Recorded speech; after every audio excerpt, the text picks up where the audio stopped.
Strivians, ketemu lagi di Striving episode ke-11. Sebelum kita mulai, saya sebagai host Striving You ingin mohon maaf sebesar-besarnya atas keterlambatan episode ke-11 ini. Ada sedikit halangan di jalanan tadi.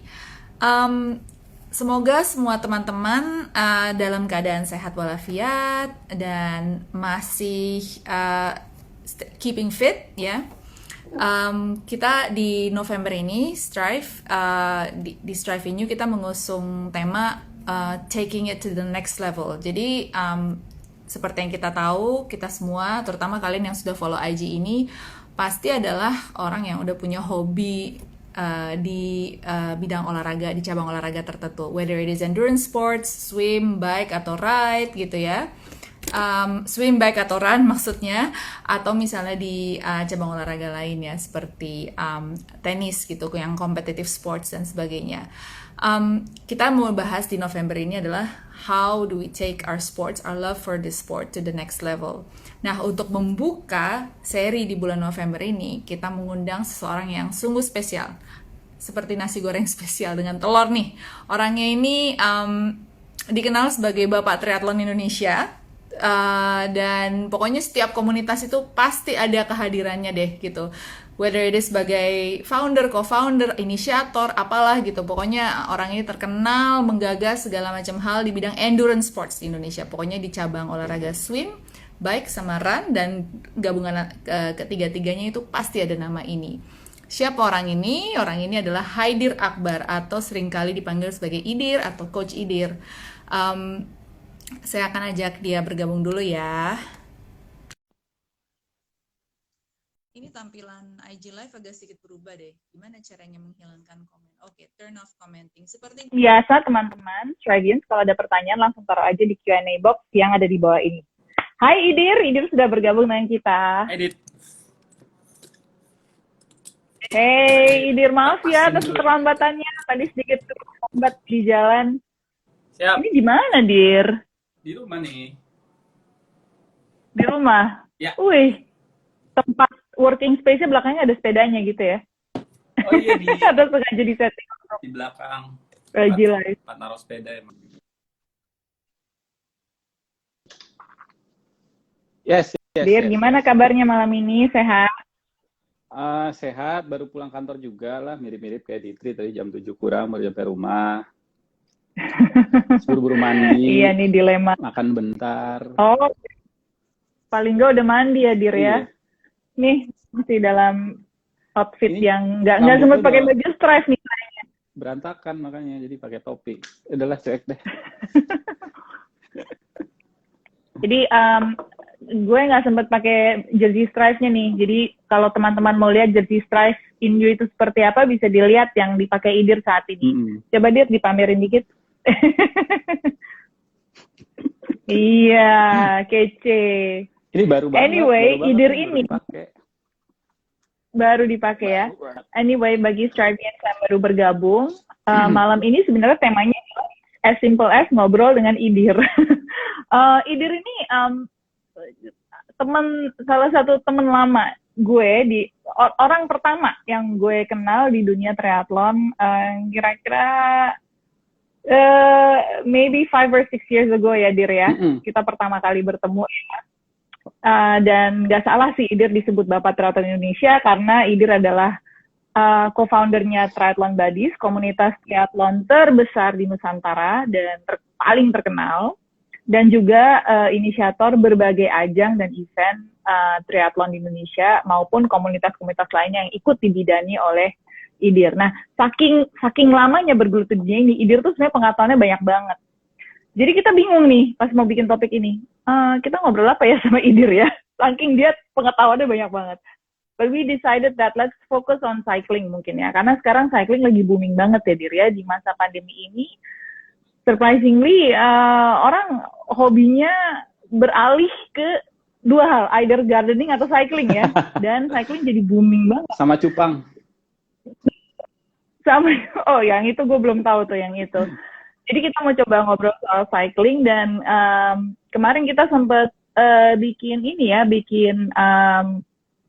kita bikin invitation gitu ya, ajakan gitu, apa sih yang mau lo ketahui soal cycling gitu. Dan respon yang masuk ke Strive itu sebenarnya sederhana banget, Dir. Pertanyaannya adalah, lo harus mulai dari mana? Nah, mungkin kita bisa mulai ngobrol dari situ dulu. Baru habis itu kita coba lihat, how do we take that to the next level? Gitu, Dir. Gimana, Dir? Dengan singkat dan padat, tips-tips bagi seorang newbie, gitu. Do I start apabila aku secara serius gitu menekuni olahraga yang sangat luar biasa inilah, gitu.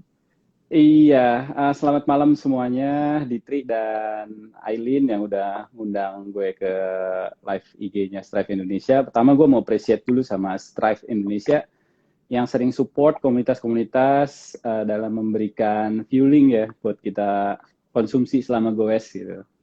Jadi senang banget nih lihat local brand ya, dari local brand untuk spesifik sport gitu yang emang orang yang ngerjainnya tuh passionate gitu, dari cyclist to cyclist. Jadi dari awal Strive berdiri gitu ya, dari awal Strive muncul, gue udah coba tuh produknya dan suka, dan juga promote juga sama teman-teman gitu, karena kita pengen punya dari Indonesia adalah satu yang menonjol ya gitu untuk produk-produk sportnya. Itu dulu yang pertama. Kemudian bridging ke pertanyaan Ditri tadi, bagaimana sih mulainya? Nah kalau gue sih inget ya dulu waktu gue mulai sepedaan ya, atau waktu gue mau sepedaan gitu. Gue membayangkan nanti pas sepedaan itu gue visualisasinya seperti apa. Jadi waktu gue zaman kuliah dulu, emang gue udah main sepeda, yang emang sepeda itu gue pakai buat bawa gue ke kampus gitu, karena gue nggak dikasih kendaraan sama orang tua gue. Terus pilihannya tuh either gue naik angkot gitu ya, zaman dulu itu, atau gue pakai sepeda, karena di rumah ada sepeda bekas orang tua gue pakai. Ya udah, yang gue bayangkan adalah sepedaan itu alat transportasi buat gue ke kampus, kemudian balik lagi ke kosan gue dulu waktu zaman kuliah. Habis itu gue kerja gitu ya, ngantor.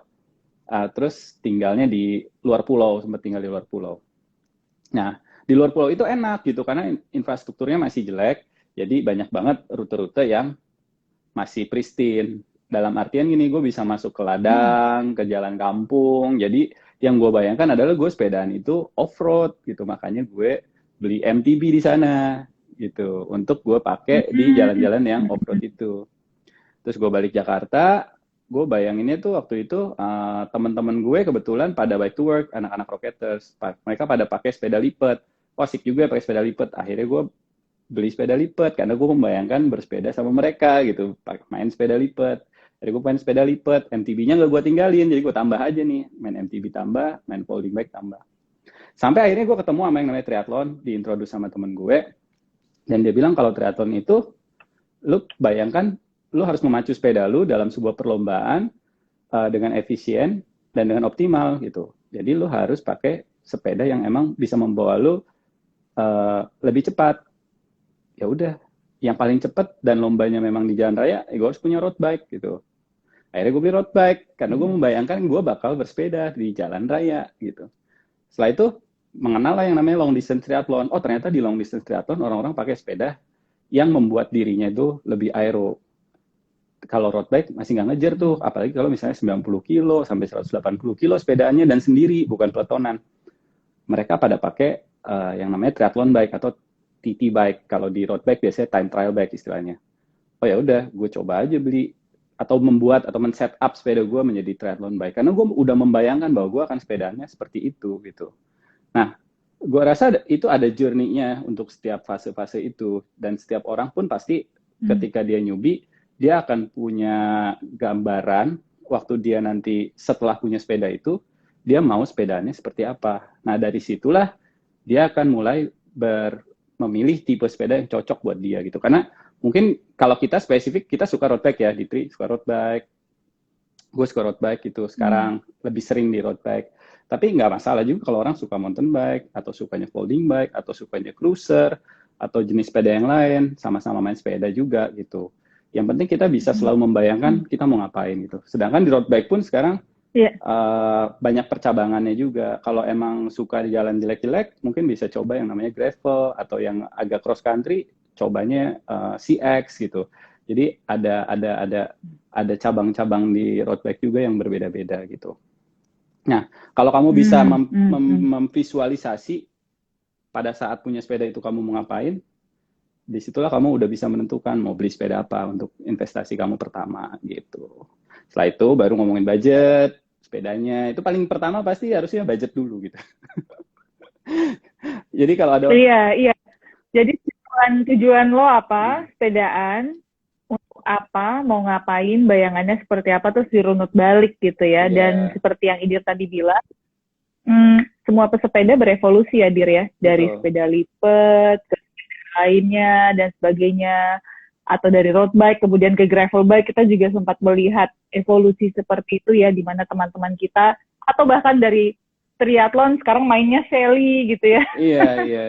Jadi itu ada journey-nya masing-masing. Iya, dan emang nggak harus menjadi makin advance. Nggak ada yang advance gitu menurut gue. Kayak at some point dalam hidup lu ngerasa lu comfort dengan sepeda lipat, lu main sepeda lipat. At some point of your life, lu sukanya main gravel, lu main gravel. Gitu. Jadi journey-nya orang juga beda-beda gitu, Dit. Nggak ada aturan baku ya. Kalau gue mau jadi pesepeda atau mau hobi sepeda, harusnya sepedanya nganu gitu, atau sepedanya harus ini gitu. Nggak ada aturan itu ya, Dir ya. Ini mengklarifikasi aja. Tapi ada beberapa jenis sepeda yang emang lagi tren. Gitu kan biasanya gitu kan. Iya, apa tuh jenis-jenis sepedanya Dir sekarang, coba deh dibahas nih. Iya, kalau di Indonesia itu kita masih suka ngelihat yang namanya celebrity effect ya. Dalam setiap hal ya, celebrity effect itu makanya kayak influencer gitu, malah orang-orang yang lebih dilirik oleh brand untuk di endorse atau sponsorin. Comparing to athlete misalnya, walaupun dia prestasi, belum tentu dia di endorse juga gitu sama brand. Nah, celebrity effect itu juga megang peranan kuat. Dan sekarang kita lihat di dunia cycling, di Jakarta yang jadi mercusuarnya Indonesia gitu ya. Oh, kalau di Jakarta, seleb-seleb pada mainnya apa nih gitu. Kemarin sempat awal-awal pandemi pada main Brompton. Tapi kayak udah mulai agak fatigue gitu sekarang, akhirnya pada pindah ke road bike. Mungkin karena sepedanya kalau Brompton misalnya 10 kilo masih enak, 20 kilo masih enak. Pas diajak main ke yang agak jauh, yang panjang, terus yang nanjak gitu, ternyata pakai road bike lebih cepat nyampainya gitu.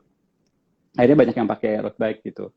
Dan yang pakai tuh sekarang udah bukan selebriti yang emang dari dulu suka sport gitu. Ada juga selebriti yang emang baru mulai sport dan langsung pakainya road bike gitu. Dan ini dalam gelombang yang masif menurut gue sih gitu ya. Karena yang pakai tuh benar-benar top selebriti di Indonesia gitu, yang memang followernya udah puluhan juta gitu. Jadi menciptakan semacam wave yang besar gitu ke dunia road bike-nya itu sendiri. Kalau lo mengikuti gitu ya, supply sepeda road bike itu udah kalah jauh dibandingin demand-nya gitu. Orang mau cari sepeda baru susah gitu, sampai harus inden lah apalah dan lain-lain gitu. Dan banyak banget cerita yang kayak sepeda belinya kapan, dijualnya kapan, untungnya bisa berkali-kali lipat gitu, karena emang demand-nya jauh lebih tinggi dibandingin supply yang ada. That's the picture of situation sekarang road bike ya. Iya, luar biasa. Hanya dalam kurun waktu berapa bulan berubah situasinya, padahal dulu susah banget jual road bike. Iya. Celebrity effect ini memang luar biasa ya. Nah, tapi itu juga berarti bahwa itu belum tentu adalah itu tidak mendefinisikan gitu ya, mendefinisikan olahraga ini dalam artian kalau memang mau bersepeda tidak perlu berorientasi pada itu ya, tapi berorientasi pada tujuan kita apa gitu ya. Apakah itu buat apa tadi, commuting ya, atau apakah itu buat main di terrain yang seperti apa, di rute gitu yang seperti apa, apakah itu buat rekreasi, apakah itu untuk performance gitu, dan triathlon dan sebagainya. Sebagai olahraga profesional pun sebenarnya sepeda itu udah bertahan lebih dari 100 tahun. Misalnya kayak lomba-lomba Grand Tour yang kayak Tour de France, Giro d'Italia, itu kan usianya udah di atas 100 tahun. Artinya apa sebenarnya? Kalau ditanya itu cuman trendy, enggak juga menurut gue. Secara olahraganya sih enggak gitu. Akan selalu ada orang-orang kayak Ditri, kayak Idir gitu yang emang jiwanya di sepeda gitu, nggak ada hubungannya sama ada selebriti apa enggak gitu. It's just another hype gitu. Tapi kita adalah orang-orang yang emang suka di situ gitu. Jadi emang kita akan terus ngikutin gitu. Dan terbukti misalnya kayak lu lah udah berapa tahun sih sepeda? Udah lebih dari 5 tahun kan, dan masih sepedaan juga gitu. Dan banyak teman-teman juga yang seperti itu. Ada yang udah 10 tahun lebih sepedaan, ada yang 20 tahun dan lain-lain gitu. Jadi kalau dibilang nanti akan berakhir nggak trennya? Akan selalu ada orang yang mencintai sepeda gitu, nggak usah takut. Istilahnya gitu kan. Nah, bagi yang nyangkut ini nih, nah, kan pasti akan ada keinginan untuk take it to the next level ya nggak? Nah, mungkin sekarang ini teman-teman yang baru mulai sepedaan, udah beli sepedanya ya, udah beli outfitnya, sudah berapa kali keliling dalam kota ya, udah rute-rute dalam kota udah mulai dijelajahi gitu. Mungkin sekarang mau take it to the next level. Bagi seorang pesepeda ibu kota nih, pesepeda Jakarta yang masih relatif baru, yang udah biasa di dalam kota, seorang Idir akan menyarankan untuk gimana nih caranya untuk menantang diri. What's the next level bagi seorang pesepeda ibu kota Dalkot gitu, dalam kota? Iya, kalau di dalam kota mungkin kita belajar, dalam kota pun sebenarnya banyak rute ya. Jadi kalau kita pelajari dalam kota Jakarta aja, ada rute yang namanya benar-benar true Dalkot gitu, yang di Darkam. Terus ada juga yang dalam kota tapi nggak tahu dibilangnya dalam kota nggak ya. Gue sih suka nganggapnya tetap sama ya, kayak Bintaro tuh dalam kota juga buat gue sebenarnya gitu, walaupun agak pinggir. Dalam kota Tangerang Selatan. dalam kota Tangerang Selatan, karena di situ ada komunitasnya juga, orang latihan sepeda di situ gitu, dan itu in our reach juga sebenarnya, nggak jauh juga sih. Gue dulu latihan di Bintaro tuh dari tahun 2013 sudah sepedaan di sana.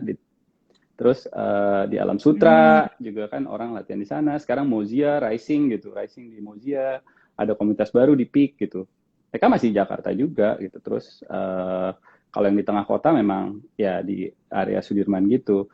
Rata-rata memang di Jakarta ya karena konturnya flat, kita paling challenge-nya biasanya orang-orang itu ngejarnya ngebut gitu atau aerodynamic gitu.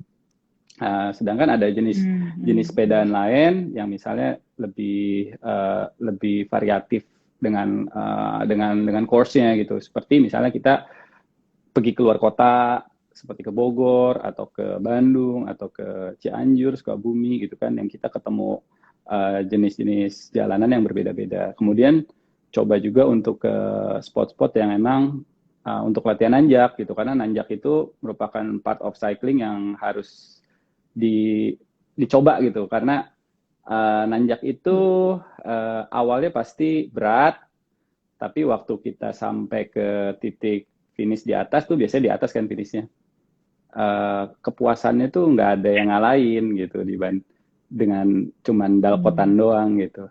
Kayaknya kalau baru pertama kali ke KM0 atau baru pertama kali ke Mang Ade gitu, bisa nyampe ke atas itu puas.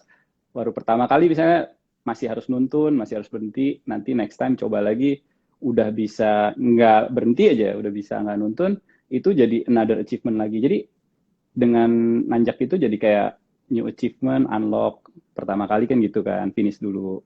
Ntar coba kedua kali udah belajar strategi baru, waktunya getting better, itu dapat achievement lagi. Nah, sense of achievement itu yang menurut gue tuh salah satu part dari cycling yang cukup membedakan cycling sama olahraga lainnya. Dan cycling itu memang olahraga sosial ya, jadi banyak, walaupun melakukannya individual karena lu pakai tenaga lu sendiri gitu ya, kecuali lagi peletonan, tapi aspek sosialnya tuh besar banget gitu, dan orang Indonesia tuh emang suka banget gitu olahraga yang sosial. Oke, sorry, Dir. Sense of achievement menyelesaikan suatu rute, gitu ya maksudnya, Dir? Atau menyelesaikan, atau nanjak, gimana maksudnya sense of achievement-nya? Iya, kalau udah suka sepedaan tuh biasa pakai aplikasi Strava misalnya. Ntar teman-temannya yang udah experience pasti dia ngasih tahu, ini ada loh yang namanya Strava segmen gitu. Kayak lu ke KM0 itu ada segmennya sendiri. Ntar, pertama kali lu waktunya sekian gitu. Ntar 2 minggu lagi lu coba ke sana, waktunya bisa getting better apa enggak, terus ganti strategi lagi, atau lu fokus ke latihan dulu sebelum ke sana, atau malah ada juga yang fokusnya ngeringanin sepeda gitu kan, bebas-bebas aja, bisa lebih cepat lagi nggak waktunya gitu. Terus ada semacam persaingan juga yang harusnya sehat gitu ya, temen gue bisa segitu waktunya gitu, gue kayak yang harus Gue kayak pengen kejar waktu dia gitu. Sehat kan itu sebenarnya. Maksudnya sehat adalah memberi kita motivasi untuk strive for better gitu. Ada strive-nya pokoknya kata-katanya. Ada strive-nya di situ, keren banget. Jadi jadi kalau strivians yang bukan pesepeda nih, yang lagi tune in gitu ya, kalau misalnya dengar Strava segmen, sekarang ngerti kan maksudnya apa. Jadi itu adalah satu titik ke titik lain ya di dalam satu rute yang di mana itu bisa kita bisa showcase waktu pencapaian kita di aplikasi-aplikasi seperti Strava, dan semua teman-teman kita bisa melihat, dan di situ kita bisa dapat motivasi. Nah, kalau misalnya soal nanjak ini, Dir, nanjak berarti harus keluar kota dong ya bagi pesepeda ibu kota ya? Iya, kalau mau bagi pesepeda Jakarta. Mau experiencing the true nanjak memang harus di luar kota. Jadi harus kalau untuk bisa untuk latihan, untuk nanjak, berarti harus sering-sering main keluar kota dong ya? Gak semua pesepeda bisa seperti itu ya, Dir ya? Iya, itu kemewahan sih sebenarnya kalau yang bisa setiap minggu aja ke luar kota. Itu mewah sih menurut gue gitu. Apalagi yang bisa seminggu 2 kali gitu. Gue juga nggak setiap minggu selalu keluar kota. Tapi kalau mau latihan di Jakarta pun bisa di itu. Kita bisa manfaatkan small space gitu yang ada di sekitar kita untuk dipakai latihan. Even di flat course juga kita bisa berlatih untuk nanjak dengan cara mindsetnya misalnya low cadence dengan heavy gear gitu. Jadi gear-nya dibikin yang paling berat, kemudian kita mainnya low cadence jadi untuk melatih kaki kita supaya makin kuat. Terus misalnya kita ketemu yang namanya flyover gitu, bisa aja kita lakuin heel repeat di flyover itu gitu. Kalau kita punya mindfulness dalam melakukannya, itu training efeknya juga akan kerasa sebenarnya. Karena kalau misalnya kita melakukan sesuatu yang sifatnya repeat atau interval gitu, itu ketika kita resting, sebenarnya efeknya akan tetap terasa. Tapi restingnya mungkin period restingnya yang dipendekin. Jadi kita interval lagi, balik lagi, interval lagi, balik lagi. Itu secara akumulasi effortnya itu akan terasa sama beratnya sebenarnya. Karena gue coba mempraktekkan gitu ya ke teman-teman yang emang nggak pernah punya experience latihan model-model hill interval di flyover, atau kalau di Dalcott tuh biasanya senangnya gue di Semanggi gitu. Di Semanggi bisa tuh ngelup. Dan lucunya ya. Oh iya. Gak putus kalau di Semanggi ya, nggak harus putar balik. Iya, nggak harus putar balik. Muter. Pokoknya pas bagian nanjaknya kita ngelatih dengan ngatur speednya pada saat masuk tanjakannya itu diatur gitu. Terus ngatur gear-nya pas masuk tanjakannya diatur, atau cara melakukan pedalingnya diatur. Itu bisa mensimulasikan resistensi kita ketika kita seperti menghadapi tanjakan gitu.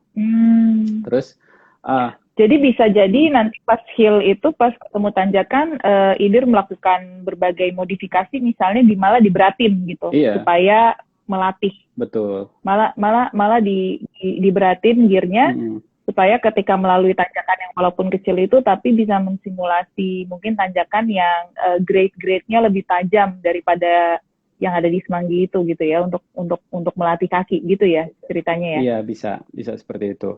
Rata-rata sih kalau kita ke tanjakan-tanjakan di luar kota itu kita biasanya steady effort ya, nggak yang attack gitu. Ini kan bukan dalam situasi lomba ya. Kalau dalam situasi lomba kan itu lebih ke tactical gitu, kayak ngelihat situasi aja, dinamis apa enggak, ada yang attack apa enggak, lo harus following apa enggak gitu. Tapi kalau lagi kondisi normally lo cuman kayak ke segmen gitu, sebenarnya dari awal sampai akhir lo steady state gitu. Ya nggak sih? Bener nggak steady state gitu. Tapi kalau lagi latihan lo bisa kayak mensimulate-nya di intensity yang lebih tinggi lagi. Misalnya kayak kalau ke KM0 biasanya orang 30 sampai 50 menit deh, atau sampai 1 jam gitu. Berarti kan lu kalau 1 jam mainnya di FTP effort gitu. Kalau misalnya main pendek-pendek lu bisa main di maybe kalau in my case 160% FTP gitu. Ketika lu attack si tanjakannya. Jadi latihan yang jauh lebih berat dengan gear yang lebih berat, sehingga nanti pada saat ketemu tanjakannya effortnya diturunin, tetapi kita udah paham tuh rasa beratnya tuh di titik mana, sehingga eksekusinya jadinya kita bisa oh iya nih rasanya kayak gini nih gitu. Nah, untuk bisa mencapai itu berarti harus ada ini ya, Dir ya, harus ada struktur ya latihannya ya, supaya kita bisa nanti kalau misalnya kita ada kesempatan untuk pergi ke luar kota, apakah itu Sentul atau apakah itu lebih jauh lagi, misalnya ke daerah Jawa Barat itu kan banyak tuh Iya. ya tanjakan-tanjakan yang lumayan menantang. Itu berarti harus latihan terstruktur ya. Apa yang kira-kira dalam periode waktu tertentu gitu, apa yang what would you recommend gitu untuk latihan supaya menguatkan kaki supaya bisa tackle tanjakan seperti tadi KM0 atau mungkin tadi tanjakan klasik lainnya kan yang di luar kota bagi pesepeda Jakarta tuh adalah dari Gadok ke Puncak ya, ke Mang Ade di Puncak atau Rindu Alam ya, kita suka bilangnya Rindu Alam ya, Dir ya. Iya. Nah sebenarnya kayak orang yang tinggal di Bandung, Semarang, Malang gitu ya, itu mereka sangat beruntung sekali ya karena keluar rumah udah langsung nanjak. Jadi tiap hari ketemu rute nanjak. Otomatis tuh mereka emang kuat-kuat gitu. Emang kalau orang Jakarta jadinya harus agak lebih smart lagi kalau mau latihan gitu. Tetapi dalam beberapa kesempatan banyak orang luar juga yang kaget, oh ternyata orang Jakarta bisa nanjak juga gitu. Gue termasuk orang yang minimum banget tuh nanjak ya kalau gue buka data Strava gue ya, total elevation gue buat nanjak tuh very low dibandingin teman-teman gue yang emang punya kesempatan waktu lebih banyak untuk latihan gitu. Tapi kita bisa dengan mindfulness itu kita bisa ngelatih dengan situasi yang kita punya gitu. Memang paling mudah sih sebenarnya latihan aja di indoor trainer, itu cara paling gampang ya. Tapi karena kita lagi sukanya goes rame-rame gitu misalnya kayak di Dalcott itu ya jadinya kita manfaatin waktu. Misalnya kita punya 3-4 kali waktu goes setiap minggunya gitu. Jangan semua waktu goesnya kita peletonan gitu. Ada 1 atau 2 kali yang misalnya kita memang sendiri atau cari temen yang emang sama-sama mau coba latihan yang memberikan variasi ke kita untuk goesnya gitu. Maksudnya gini, Memberikan variasi. Iya, variasi. Karena kebanyakan orang misalnya maunya cuma peletonan aja, terus peletonan maunya gandol aja gitu. Jadi gitu-gitu aja kalau goes. Kebanyakan goesnya tuh comfortably hard gitu. Jadi hard, tapi they already too comfort with that situation gitu. They never go to very hard session gitu. Nah, kalau lu tahu cara melakukannya untuk melakukan the very hard session dan tahu cara melakukannya juga untuk very easy session, jadinya lu punya variasi yang cukup banyak gitu dalam hal melatih skill lu dalam berbagai intensity. Berbagai intensity itu melatih berbagai sistem dalam tubuh kita, aerobic system, anaerobic system kita, melatih lactate kita, melatih threshold kita, melatih VO2 max kita gitu. Kalau kita tahu bahwa untuk bisa berkembang as a cyclist itu butuh banyak skill, kita latih satu-satu gitu. Kalau kita cuma punya satu jenis tipe ride, akhirnya ada development yang terhambat gitu. Sebenarnya masih banyak cara untuk lu bisa berkembang lebih jauh lagi sebagai cyclist. Iya. Jadi itu kuncinya ya untuk take it to the next level. Salah satu yang paling penting adalah memvariasikan latihan kita gitu. Jangan hanya satu jenis aja goesnya. Tadi kita udah bicara soal mixing it up gitu. Jangan cuma di dalam kota, tapi juga keluar kota, cari tanjakan gitu kan. Terus juga soal latihan, kalau misalnya pun kita stuck latihan di dalam kota, hanya bisa keluar dan latihan di dalam kota. Tadi Idir udah kasih usulan yang keren banget. Jangan hanya mau peletonan. Don't settle for wherever you are right now gitu ya. Jadi sisakan waktu untuk menciptakan variasi dalam latihan, apakah itu latihan sendiri, naik turun semanggi dengan berbagai intensitas gitu. Yang penting challenge diri kita dengan berbagai intensitas dan berbagai jenis latihan. Apakah juga termasuk ini, Dir? Ada nggak misalnya bagi pesepeda ya, jenis-jenis latihan off saddle? Yang maksudnya off saddle tuh maksudnya tanpa sepeda ya, di luar bersepeda, yang harus kita lakukan untuk bisa naikin skill kita dan kemampuan kita to the next level. Iya, kalau buat even the pros masih melakukannya ya untuk di luar sepedaan, dia tetap ada sesi-sesi dia untuk fokus ke strength and conditioning gitu. Nah sebenarnya kayak paling utama tuh di sepeda untuk kekuatan kita, yang pertama itu core-nya harus bagus, karena core itu penahan kita untuk di berbagai situasi pada saat bersepeda ya. Mau lo titi position, lo mau off saddle beneran ya, bukan off sepeda gitu. Mau lo harus sprint, mau lo harus sprint gitu. Lo harus punya core yang kuat untuk bisa menjaga posisi hip lo supaya stabil gitu. Nah jadi ya basic core aja sebenarnya, nggak ada yang terlalu sulit. Kalau lu sudah terlalu terbiasa misalnya dengan jenis basic core, barulah lu mau start variation yang lain gitu. Kemudian kalau ditanya otot apa yang paling dominan di sepeda, maybe 65% power kita outputnya datangnya dari paha gitu ya. Jadi latihlah paha itu karena itu otot paling besar yang paling berpengaruh untuk sepedaan kita gitu. Nah, caranya paling gampang ya udah squat aja. Squat bisa dilakukan tanpa menggunakan alat gitu, bisa menggunakan bantuan tubuh kita aja gitu. Atau misalnya kalau udah terlalu mudah, kita bisa coba tadinya pakai 2 kaki, squatnya jadi pakai 1 kaki gitu. Ada beberapa cara yang kita bisa variasiin juga tanpa butuh banyak ya investasi gitu. Dan bisa melakukannya sendiri. Saya tuh suka banget sama filosofi kungfu ya, kayak Chin Mi gitu. Kadang-kadang tuh dia itu disuruh sama gurunya untuk ngelatih cuma 1 jurus aja sampai kuat. Jadi dia punya spesialisasi di situ. Misalnya kayak kalau lihat. Contoh, ini referensinya Kung Fu Boy ya barusan. Iya. Kan banyak loh itu pelajaran berharga aja dari Kung Fu Boy gitu, kayak dia cuma latihan squat doang, itu kayak latihannya Shaolin kan cuma mukul nanti tangannya udah bisa tahan ngeginiin pohon sampai belah juga bisa gitu. Sama aja, coba aja misalnya diulang iya, hal yang sama terus. makanya gitu, kalau ngasih saran ke teman-teman mau latihan strength conditioning, jangan terlalu mikir yang aneh-aneh. Just mastering one skill aja kayak di latihan strength-nya. Misalnya, just do the squat. Misalnya, do 200 times every day gitu. Atau 200 times at your easy day aja gitu. Jangan pas yang hard days. But just do it gitu. Just do it and nanti lu pasti ketemu nanti manfaatnya gitu. Oke. Filosofi kungfu ya. Apakah itu menjelaskan kenapa Idir itu sering foto gaya-gaya kungfu? Gaya kungfu yang mana ya?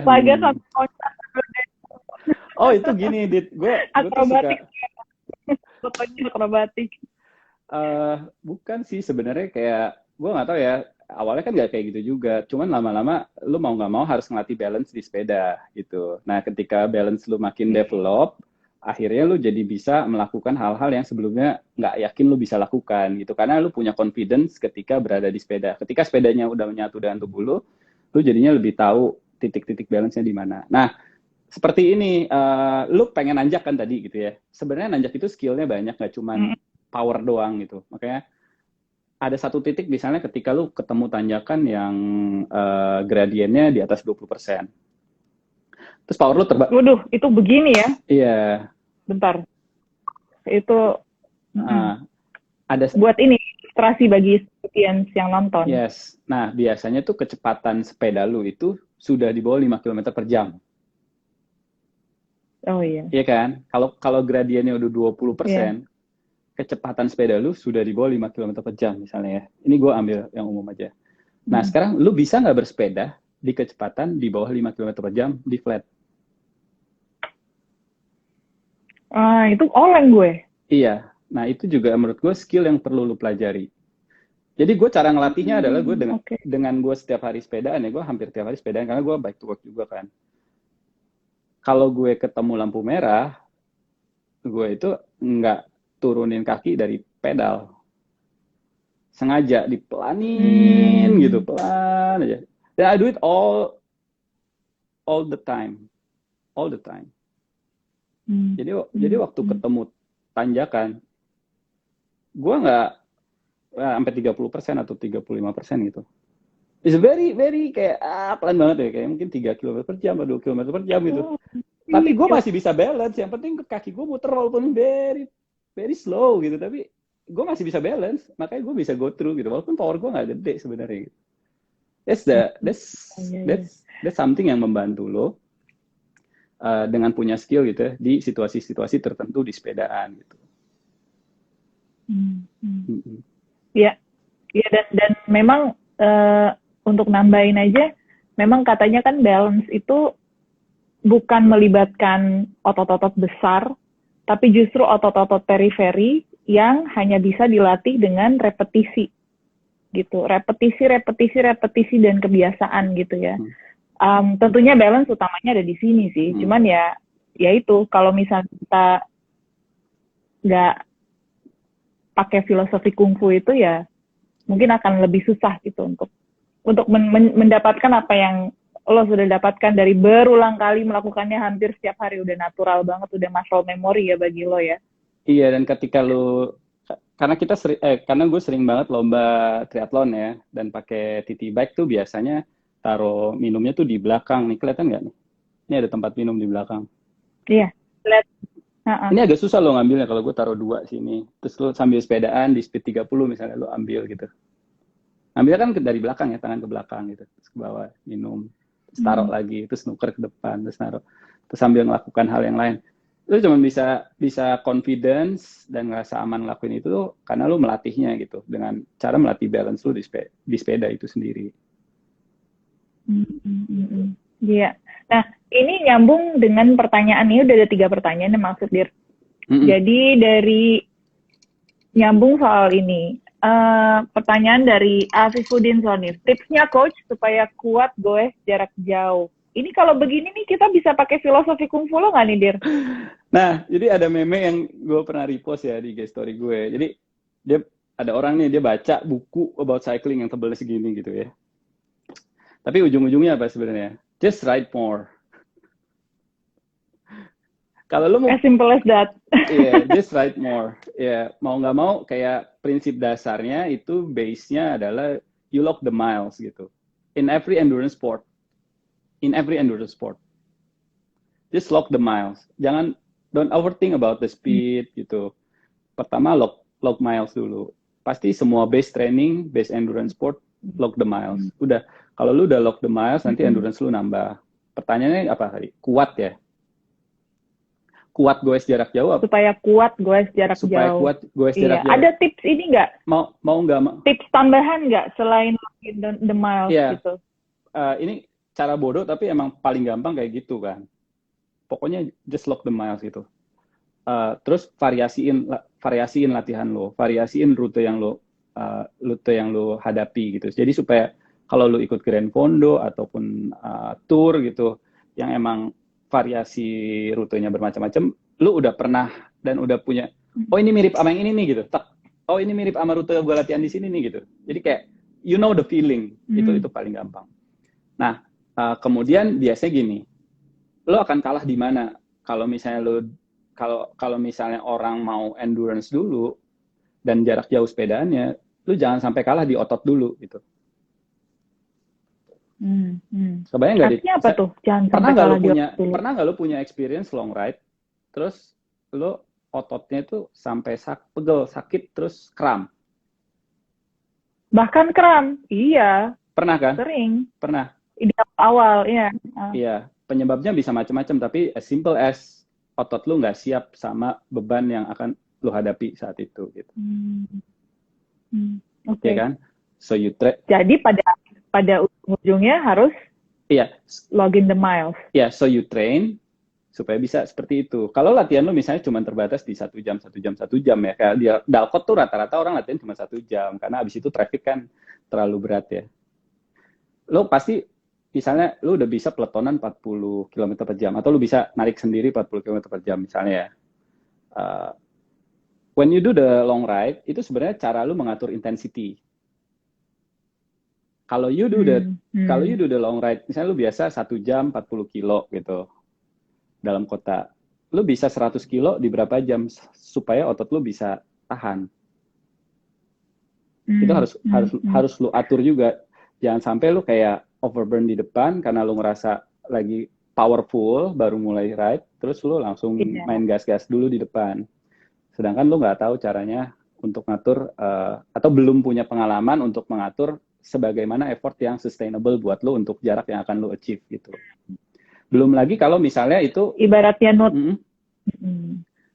ibaratnya Nutella, lo harus berstrategi nih dalam spreading Nutellanya nih. Lo seberapa banyak, otot lo seberapa gede nih untuk bisa di kecepatan berapa, di intensitas berapa untuk jarak yang seberapa jauh gitu ya, Dir, ya maksudnya. Artinya walaupun lo bisa 1 jam 40 kilo di Dalkot, bukan berarti lo bisa goes dengan kecepatan yang sama untuk 100 km, karena itu waktunya akan lebih lama tentunya. Ya, sebenarnya ada satu kecepatan di mana lo bisa sebenarnya goes nggak berhenti-berhenti sampai at the level of exhausted gitu. yang disebut sebagai endurance zone. Nah, kalau lu bisa bersepeda di intensitas itu gitu, misalnya kayak yang balik lagi ke case tadi, misalnya lu udah bisa narik sendiri 40 km per jam gitu ya. Terus lu mau sepedaan 200 kilo, yang agak ekstrim ya, lu mau sepedaan 200 kilo gitu. Uh, uh, Ketika lu melakukannya di endurance zone lu pasti bisa achieve. Oke. Iya nggak sih? Percaya nggak sih? Tapi cari tahu endurance zone-nya ini yang tapi harus punya tricky. Strategi juga, karena lu akan ride misalnya di atas 5 jam, ya kan? Jangan sampai lu ada energy depleted. Itu udah ngomongin hal yang lain gitu. Itu udah ngomongin nutrisi, ngomongin fueling. Di apa? Nutrisi. Iya, di refueling dong ya. Di refueling. That's why lu perlu juga mengetahui tipping point dari kebutuhan nutrisi dalam tubuh lu sendiri gitu. Memang ada beberapa rules yang kita bisa terapin ya. As simple as misalnya, kalau lu latihan pagi-pagi di Dalcott 1 jam, you don't need to eat anything. Airnya lu nggak perlu masukin kalori selama lu lagi ride. Lu cuma butuh air putih aja sebenarnya. Kalau lu sepedaan di atas 1 jam, dan is a very low intensity gitu, lu bisa eat real food gitu. Atau kalau misalnya lu mau agak kenceng, lu eat the simple sugar aja gitu, kayak karbohidrat yang mudah di-convert jadi energi. Terus you play with the intensity gitu. Kalau lu main di 65% FTP, kayaknya lu bisa go through sampai 150 kilo, sampai 200 kilo, itu masih aman gitu. Tapi kalau you go 85% FTP, maybe you can only stand for 90K gitu. Nah, cuma setiap orang tuh punya range yang agak beda gitu. Makanya kalau dalam strategi di triathlon gitu ya, kalau gue eksekusi sepedaan 90 kilo individual time trial gitu, gue akan mainnya misalnya di 82% FTP gue, di kisaran segitu. Kalau pros bisa di 85-87%, karena mereka udah terbiasa main di higher intensity gitu. Kalau makin lu nggak terbiasa, lu akan harus main di level of intensity yang lebih rendah lagi. Nah, kalau lu baru mulai, ya lu mau sepedaan jarak jauh dan kuat, lu terpaksa harus turunin dulu intensity lu. Jadi lu harus tahu endurance zone lu di mana speed yang, bukan speed ya, di mana intensity yang membuat lo bisa finish ke jarak yang pengen lo kejar. Karena gue yakin sebenarnya manusia itu diberi keistimewaan oleh Tuhan untuk menjadi endurance animal, dan kita the best endurance animal in the world dibandingin hewan lainnya atau mamalia lainnya lah. Kita punya very smart body, banyak banget achievement teman-teman kita yang menurut kita kayak, itu orang bisa ya 1000 kilo gitu sepedaan, itu bisa ya orang lari nggak berhenti-berhenti setiap hari selama setahun penuh gitu. Itu kehebatannya manusia gitu, kayak binatang lain nggak ada yang kayak gitu. Nah, jadi kalau kita bisa mengenali diri kita, tahu titik-titik di mana kita akan lelah gitu, nah disitulah kita nanti jadinya bisa do something yang sebelumnya nggak kita bayangin.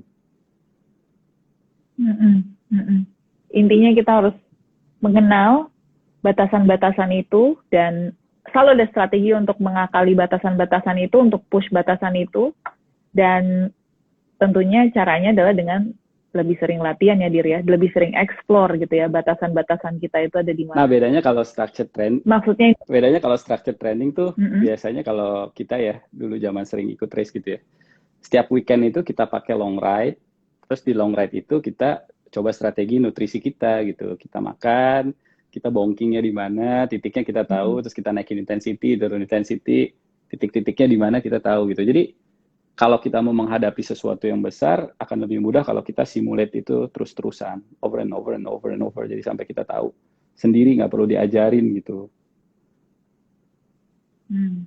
Ini penting bagi teman-teman yang mungkin nanti ada ambisi buat ikut event-event jarak jauh ya, seperti Audax, Grand Foto, dan sebagainya. Dan gue yakin sih tahun depan juga akan udah mulai start lagi ya, walaupun mungkin dengan protokol kesehatan ya, protokol tertentu. Tahun ini kita juga lihat ada beberapa event yang tetap jalan ya, karena sepeda seperti yang tadi Idir bilang bisa dilakukan secara soliter, jadi kita masih bisa apply protokol kesehatan dengan event-event itu apabila kita memang mau. Nah, Lanjut nih Dir ya, ada beberapa pertanyaan lagi nih. Kita pilih 2 lagi ya, karena biasanya di Strive New kita pilih 3 pertanyaan untuk ditanyakan. Siap. Ini menarik nih pertanyaan soal runners yang menjadi cyclist. Sekarang banyak runners loncat ke cycling. Ada tips nggak untuk pembagian waktu latihan antara lari dan sepeda? Dari Sudiatmo, makasih ya atas pertanyaannya. Nah, tapi sebelum dijawab pertanyaannya, aku pengen nanya dulu nih, Dir. Kan ada nih ya runner yang udah, wah dia bisa dibilang runner yang lumayan unggul gitu ya. Misalnya ya, udah pernah menyelesaikan beberapa milestone dalam running gitu yang dianggap milestone umum gitu, seperti udah pernah menyelesaikan maraton dalam waktu tertentu. Terus kalau misalnya menyelesaikan 5K atau 10K itu pace-nya tertentu yang menaruhnya di bracket pelari yang lumayan oke nih gitu ya. Tapi begitu sepedaan kok bisa tiba-tiba jomplang gitu rasanya. Itu kenapa sih, Dir? Runner itu sebenarnya kalau kita di runningnya jago, kita otomatis jago nggak cyclingnya? Nah, ini... Does that make us a good cyclist gitu maksudnya? Nah, ini yang menarik buat gue ya. Ini prinsip gue pribadi. If I'm bad in one sport, why not I'm bad in every sport? So just do it. Maksudnya gimana nih, Dir? Maksudnya gini. Jadi be bad at all sports sekalian gitu ya. Jadi udah jalanin aja ya gitu ya. Sebenarnya at 3 sport, tapi nggak enak nanti terlalu triathlon. Maksudnya gini, ini my case ya, gitu. I never be accomplished runner gitu. Sebagai ketika kita develop sebagai orang yang menuju dewasa gitu.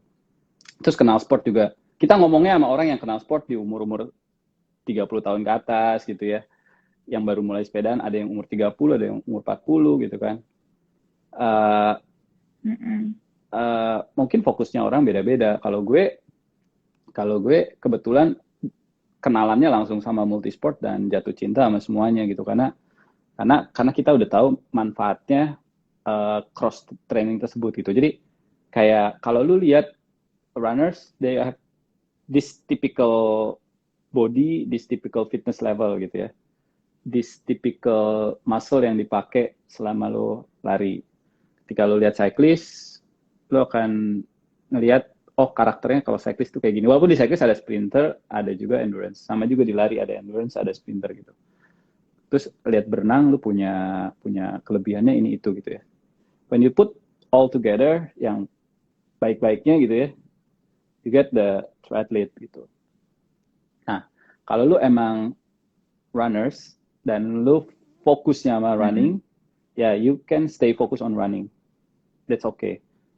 Dan ketika lu ketemu sepedaan dan melihat bahwa sepedaan juga menyenangkan ya gitu. Nah, disitulah nanti akan muncul shifting priority menurut gue. Kecuali misalnya kecuali emang suka sepeda olahraga itu dari dulu, jadi lu mau bagi waktunya dengan adil. Tapi kita bisa punya 3 mindset sebenarnya. Satu mindset kayak gue sama lu misalnya yang memang kita itu maunya good at both atau bad at both gitu. Tergantung cara mandangnya ya, karena nggak ada yang fokus. Tergantung cara lihat ya, betul. Karena nggak ada yang fokus gitu kan. Bukan nggak ada yang fokus, we stay focused on 2 different and we create the environment yang emang kita bisa develop di 2 hal itu gitu. Yang kedua, you are runners yang pengen improving your running dan lu pengen pakai sepeda itu sebagai platform lu untuk supporting your runners running ability gitu. Dan yang ketiga, you are a cyclist yang emang pengen running to get the benefit of running as a cyclist. Oke. Jadi perbedaannya jelas di situ. Iya, pertama lu 3 kategori. Nah, soalnya kan tadi pertanyaannya kategori keempat apa tuh? Itu dari runner sekarang mau cycling. Nah, gitu adaptasinya gimana gitu kan pertanyaannya. Betul. Nah, makanya sebenarnya prioritas itu kan bisa shifting juga dan bisa lu atur-atur tergantung situasi dan waktunya di periode waktu tertentu gitu. Misalnya kayak gue personally ya, I love marathon. Jadi kadang-kadang ada satu waktu tertentu gue akan fokus diri gue untuk marathon dan gue korbanin sepedaan gue at any cost gitu. Gue tetap sepedaan, tetapi sesinya gue rubah sepedaannya menjadi no high intensity bike gitu, atau nggak yang endurance-nya nggak yang ratusan kilo gitu. Gue pasti menjaga tubuh gue agar gue siap untuk my key session di lari. That's the perspective as a runner gitu. Terus kalau sebagai cyclist, lu pasti ada momen-momen walaupun lu cinta banget sepedaan, di mana lu benci banget sama saddle. Misalnya you just do, ada banget, you just do Audax 400 gitu. Lu pasti pengen berhenti sepedaan seminggu dulu gitu. Ada juga yang orang yang mentalitinya kayak gitu. Lu nggak mau lihat sepeda, tapi lu tetap pengen gerak. You do the run gitu. Or you do another sport. Ada yang suka strength training, ada yang suka berenang dan lain-lain gitu. Jadi karena lu tetap seorang punya jiwa atletik yang emang pengen tetap terpenuhi gitu. Nah, balik lagi kalau tadi pertanyaannya, karena gue mendudukan situasinya dulu nih. Dia seorang runners dan dia mau pakai sepeda sekarang, jadi mau latihannya gimana cara baginya gitu. Kalau lo ngelihatnya sebagai seorang runners yang tetap you want still improving running dan lo masih mau masukin sepedaan, mau nggak mau jenis jenis sepedanya mau nggak mau jadinya lebih banyak sepedanya yang easy, dan di runningnya dia key sessionnya di runningnya itu sendiri gitu. Jadi sepedaan itu sebagai complementary dari si runningnya. Nah, misalnya lo biasanya berapa kali ya kalau lari? 5 kali seminggu, too much nggak? 5 kali seminggu, ya 4-5 kali seminggu lah. 3 kali weekdays gitu kan, sekali weekend. Ya lu lu korbanin 2 gitu, jadi 2-nya sepedaan sessionnya gitu. Gue nggak tahu ya, privilege waktu orang beda-beda gitu, tapi kalau lu emang punya slotnya 5, ya kalau lu mau sepedaan 2 jadi sepeda, 3 jadi tetap lari. Kalau punya 3, kalau mau fokusnya ke lari, ya 2 lari, 1 sepedaan. Gitu. Jadi key sessionnya di lari, misalnya key sessionnya lari kan long run tuh biasanya. Jadi ada 1 long run, biasanya weekend long run karena bisa rame-rame dan waktunya panjang gitu ya. Dan ada 1 speed session misalnya di lari. Terus di sepedanya yang easy-nya, pengganti easy run. Misalnya seperti itu aja udah cukup. Berarti lu ngasih slot 3 kali ya. Harus menentukan harus nentuin prioritas dalam artian lo tetap runner atau lo cyclist. Kalau emang mau belajar cycling ya, mau fokus ke improving di cycling ya, berarti kebalik. Tapi kalau mau tetap improving di running, cycling adalah pelengkap gitu ya. Berarti key sessionsnya harus tetap ada di running. Betul. Gitu ya, Dir ya. Kecuali triatlet. Mindsetnya dua-duanya mau improve soalnya. Ya itu itu lain lagi tuh. Another thing gitu. Ini kita lagi ngomongin cycling ya. It's another session. It's a question for another session. Okay, now on to the last question. Nah, ini dari Gus Oping menarik pertanyaannya. Kan kita sering dengar nih, kita harus bike fit supaya nyaman. Bagaimana cara bike fitting sederhana buat newbie supaya sepedaan road bike nyaman dan badan nggak sakit-sakit? Kita nggak bicara soal professional bike fitting ya, Dir ya. Ini mungkin tips sama trik sederhana yang bisa di-apply di rumah bagi teman-teman yang baru mulai bersepeda. Sebaiknya ngelihatnya kemana nih kalau mau melakukan bike fit sederhana di rumah? Iya, kalau bike fit sederhana yang pertama, sebelum memilih sepedanya, lu pastikan dulu size sepedanya itu size sepeda yang dalam range yang cocok buat lo. Ya, nomor 1 itu. Karena itu susah. Kalau frame... itu penjual sepeda ada approximation-nya ya, ada ukurannya ya, kira-kiranya itu ada ya. Iya, ada yang too big or too small. Ada yang kayak ya lu bisa adjust lah gitu. Nah, prinsip utamanya ya buat gue, the bike is adjustable. Jadi jangan takut ngubah settingan sepeda. Yang kedua, your body is adaptable. We have clever body yang bisa menyesuaikan kondisi dengan settingan seburuk apapun. Jadi settingan sepeda yang buruk bisa membuat kalau kita pakai terus, badan kita saking pinternya dia akan bilang lama-lama badan kita bisa nyesuaiin jadi enak. Tapi it can create another problems. What I want to say is gini, kalau lu lihat how effortless experienced cyclist or pro cycling, lo harus punya gambaran dulu bagaimana postur tubuh sepedaan yang paling ideal buat lo, atau yang lu lihat very effortless kalau sepedaan. Ini lu belajar skillnya ya, tapi dari sudut pandang yang lain. Lu lihat, ya lu nonton nih di YouTube gitu ya. Misalnya lu maunya ngejarnya posisi road bike ya. Kalau lu lihat para pro, kalau lagi sepedaan, di berbagai posisi tangan, kan posisi tangan macam-macam ya, ada yang di hood, ada yang aeronya di hood juga, ada yang di drop gitu ya, bahkan ada yang di barnya gitu kan, ada yang barnya gini, ada yang barnya gitu. Tetapi ada common gracious apa ya, kayak gerakan yang emang kok enak banget sih lihat dia sepedaan gitu. Pernah nggak sih lu lihat orang gitu yang lu bilang enak banget sih lihat dia sepedaan? Kayak effortless sepedaannya gitu. Kayaknya relax badan, jadi nggak ada ketegangan gitu. Ininya nggak relax gitu, dan kayaknya pedalingnya tuh kayaknya posisi pantat gitu, dan kakinya tuh memungkinkannya untuk pedaling tanpa ada hambatan. Nah itu yang gue definisikan sebagai posisi yang enak tuh. Iya, terus di road bike ya. Iya, terus punggungnya juga nggak ngudang gitu, tetapi lebih hipnya lebih tulang belakangnya lebih rata gitu ya. Nah, pertama visualisasi dulu, lu udah tahu tuh secara visual ya, bukan dirasain nih. Secara visual tuh bentukannya orang kalau sepedaan yang bagus tuh seperti apa, lu udah ngerti gitu. Yang kedua, merasakannya. Nah, ini harus di fase-fase awal nih, karena lama-lama lu kalau stay with the wrong settingan, dia akan jadi settingan yang nyaman buat lu. Kalau lu pakainya udah 3-6 bulan, settingannya salah, lu akan ngerasa nyaman. Lu rubah ke yang settingan bagus, jadinya settingan benernya jadi nggak nyaman gitu. Nah, ya, yang pertama menurut gue, kalau setelah hafal itu ya, visualisasi lu tahu, terus lu sudah mulai bisa merasakan tuh gini, yang lu bilang tadi, gue bisa relax di sepeda, tuh rasakan ya.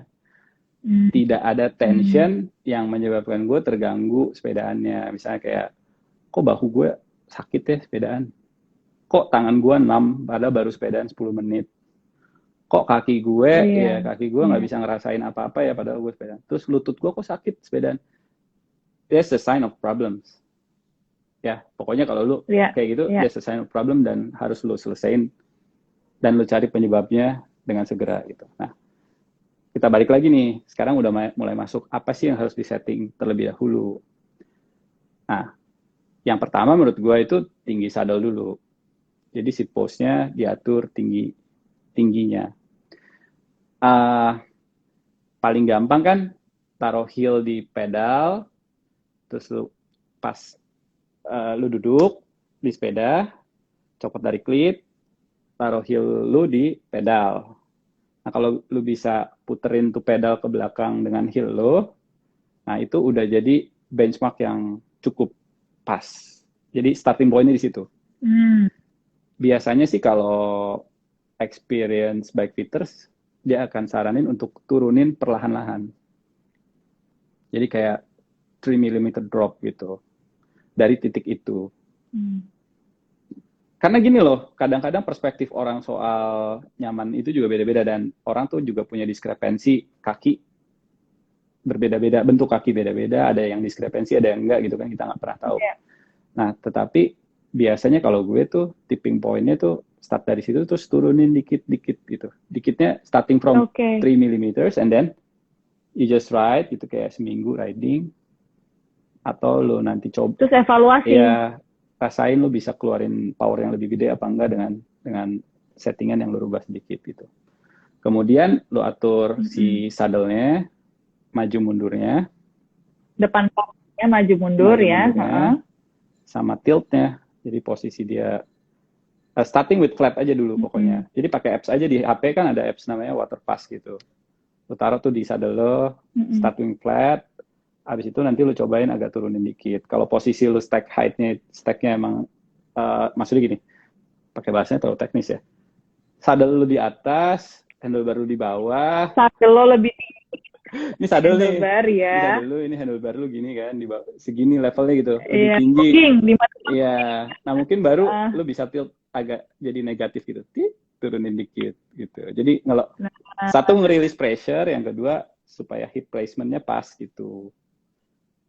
Oke. Nah, sebelum ini menjadi terlalu teknis, itu menurut gue udah tips yang sangat baik untuk dilakukan di awal. Kita soalnya udah kehabisan waktu nih, Dir. Kayaknya kita bentar lagi at any time Instagram akan ngasih kita warning 30 menit. Okay. Jadi sebelum kita mencapai titik itu, kayaknya sebaiknya kita wrap up. Karena biasanya awkward tuh kalau langsung dipotong sama Instagram. Thank you banget, Dir, udah menyediakan waktu hampir sejam, kurang berapa menit nih ya, untuk ngobrol sama kita malam ini. Emang kalau ngomong sama Idir ini bisa ngalor ngidul sih sampai 2 hari 2 malam, mungkin masih nggak selesai ngebahas soal sepeda, karena pengalamannya begitu banyak di sepeda, dan Idir ini juga orang yang suka ngulik ya, Dir ya, jadi banyak banget hal, mulai dari model sepeda, brand sepeda, semua gear terbaru, gear paling lama, teknik latihan, segala macam itu semua ada di Idir. Nah, mungkin mudah-mudahan nanti kita bisa undang Idir lagi untuk sesi kedua, di mana mungkin kita bisa bahas lanjutannya soal sepeda, atau soal multisport, soal triathlon, atau soal hal-hal lain dalam hidup. Banyak hal yang bisa dibahas dengan Idir. Siap. Thank you banget ya, Dir, atas waktunya. Mungkin maybe some last words untuk audience kita, untuk para Strivians yang masih setia, nih masih ada 23 nih yang nonton nih. Gimana, Dir? Yang pasti gini, kalau gue suka kasih ke teman-teman yang nggak pernah gue temuin gitu. Try to build your dream ride sebagai kayak that's your ultimate goal in cycling gitu. Gue nggak tahu kayak apa ya. Maybe in my thought kayak gue someday mau sepedahan across America. It's a very high dream. Tapi dengan lu punya that one goals yang milestone-nya jauh, lu jadi want to do something starting from now gitu. Maybe kayak makanya mulailah kayak YouTube, emang ada challenge apa sih sepedaan gitu. Kadang-kadang lu terinspirasi kayak gitu. Oh, ada lo sepedaan. Ada orang ikut Audax ya 200 kilo, tapi nggak pernah tahu kalau Audax itu ada yang 1.200 kilo di Prancis gitu. Nah, kayak, oh lu kalau udah sampai tahu itu, jadinya lu ngelihat yang gue lakuin sekarang itu is nothing. Jadi gue kayak, untuk towards menuju dream goal gue tuh gue harus melakukan hal-hal ini. Dan itu yang membuat lu jadi driving lu untuk lu mau getting better as a cyclist. Gantunglah cita-cita setinggi langit atau di puncak tertinggi ya, Dir ya, atau di jarak terjauh kalau bagi cyclist mungkin begitu kali. Yeah. Itu kata-kata penutup yang luar biasa. Thank you sekali lagi, Idir, dan bagi Strivians, thank you for tuning in. Sampai ketemu di Striving You berikutnya. Semoga teman-teman tetap sehat and keeping fit, dan jangan lupa ya, tetap latihan dan tetap tune in ke Striving You. Oke. Okay. Thanks Idir, dengan ini kita pamit dulu ya. Yeah. Thank Bye-bye. you. Bye. Bye. Stay healthy. Yeah. Thank you. Have a good night.